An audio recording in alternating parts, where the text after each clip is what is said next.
Anthony Maurice, 2 points de perdu clairement ici au Berscott où vous meniez 0-1 contre un adversaire réduit à 9. Comment, comment est-ce possible?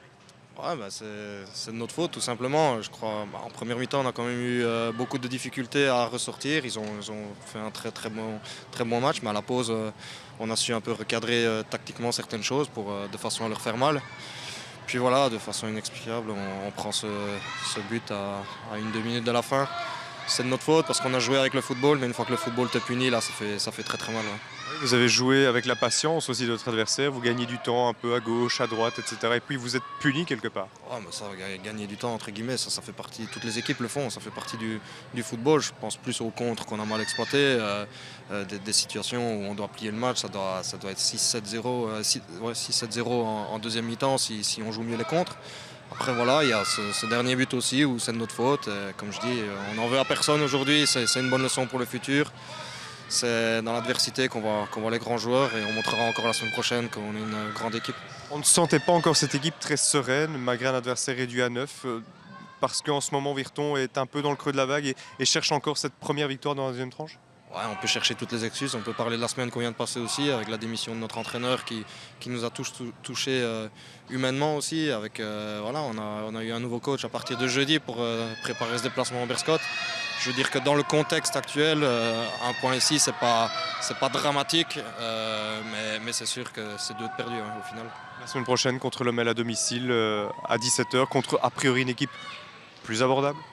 Même le Berscott était largement abordable. Quand on voit aujourd'hui, il n'y a pas eu photo sur la deuxième mi-temps. Ils n'ont pas eu voir au chapitre. Donc voilà, je pense que depuis le saison, il n'y a aucune équipe qui nous est largement supérieure. On joue les coups à fond et on devra absolument s'imposer la semaine prochaine.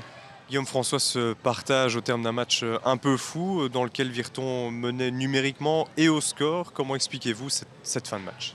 Tout d'abord, je pense qu'il y a eu 2 matchs. La première mi-temps où le Berscott nous a dominés, ils ont mis beaucoup d'intensité, d'agressivité.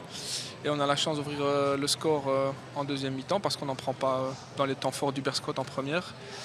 Et le match a complètement tourné. Je pense qu'ils ont un peu perdu leur confiance. Nous, on a été bien en bloc. Après, quand tu as la chance d'avoir 2 hommes en plus sur le terrain, ok, on galvaude le 2-0, mais derrière, on ne doit jamais non plus prendre ce 1-1. C'est vraiment triste parce que voilà, tout n'était pas parfait, loin de là. Mais je pense que dans l'engagement et dans l'énergie donnée sur le terrain aujourd'hui, vu la deuxième mi-temps, forcément, vu qu'on a ça en tête à la fin, on espérait les 3 points. Ce Virton a 2 visages, ses comportements parfois, est-ce qu'il y a un traumatisme encore lié à la démission de Lino Topmöller ou bien est-ce encore le fait qu'on cherche cette première victoire dans la deuxième tranche? Vous savez, dans le football, ça va très vite, il faut regarder devant. Ok, le groupe aimait beaucoup de travailler avec Dino, la direction a fait des choix, avec Dino ou sans Dino. Nous, on est là pour avancer. On a raté la première tranche de peu. Je pense que la cassure mentale, elle était plus dans cette défaite contre Louvain. Maintenant, ça fait déjà 4 matchs, il faut passer à autre chose.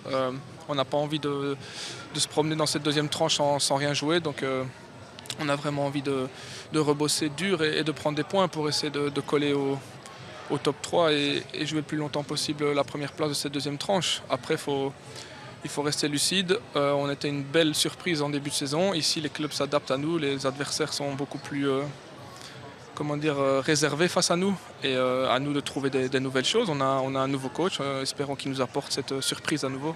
Ouais, contre le Mel la semaine prochaine, il faudra, comme c'était peut-être un peu déjà le cas aujourd'hui, absolument l'emporter. Absolument, je ne sais pas. Si on regarde le classement, il ne faut pas oublier que notre objectif, c'est le maintien. Le classement général, on a encore de nombreux points d'avance sur le 7e et le 8e. Donc voilà, on n'a aucune pression. C'est clair qu'on a envie de renouer avec la victoire parce qu'on en a pris l'habitude. On a des vainqueurs dans le vestiaire et il ne faut pas perdre ce goût de la victoire. Donc c'est plutôt pour ce côté-là mental et pour le groupe qu'on a envie de gagner, mais il n'y a aucune pression pour la victoire. Christian Braconi à chaud, comprenez-vous comment votre équipe a pu perdre la victoire aujourd'hui ici au Berscott et n'empocher qu'un seul point? Oui. La réponse est oui, c'est la peur de perdre, tout simplement. La peur de gagner, plutôt, pardon. Parce que mener 1-0, je l'ai dit au début de soirée, on était dans une situation un petit peu difficile avec une spirale. Et à partir du moment où on mène 1-0 et surtout il y a 2 expulsés, c'est là où on perd en plus les pédales. Et cette peur de gagner, ça se voit souvent au tennis où un joueur mène 2-7-0 et puis il s'écroule. Et nous, on a reculé, au lieu de mettre les ballons dans leur camp, on a voulu jouer court. On a donné au football l'occasion de nous mettre un coup sur la tête. Mais je vais de toute façon rester positif et je vais retenir la réaction de mon équipe et l'orgueil, la volonté, le courage, la qualité, parce qu'on a fait une deuxième mi-temps quand même de très très bonne facture. Oui, parce que la première, c'était tout l'inverse. Virton était, pour ainsi dire, inexistant. On va pas aller jusque-là, mais c'est vrai qu'on était poussif, on manquait de mouvement, on manquait aussi de profondeur, on manquait aussi d'intensité, on manquait de densité. Et puis on a vu tout de suite en deuxième mi-temps, on a réglé 2-3 choses à la mi-temps, et puis on a vu tout de suite que l'équipe s'est remise en marche, s'est remise à l'endroit. Et elle a posé tout de suite, dès la première minute, des problèmes à cette équipe de Beerscot. Et je pense que sur la deuxième mi-temps, on mérite largement de gagner. On a une balle, triple occasion de faire le break, on ne le fait pas. Puis au final, on se fait punir, mais c'est plus de notre faute que... Et encore une fois, je ne sais pas si le Beerscot a joué à 9, parce qu'avec un public comme ça, ils étaient 11 à la fin. Vous, à titre personnel, vous aurez maintenant une semaine pour bien travailler, plus sereinement, prendre cette équipe en main avant la réception de l'OML samedi prochain.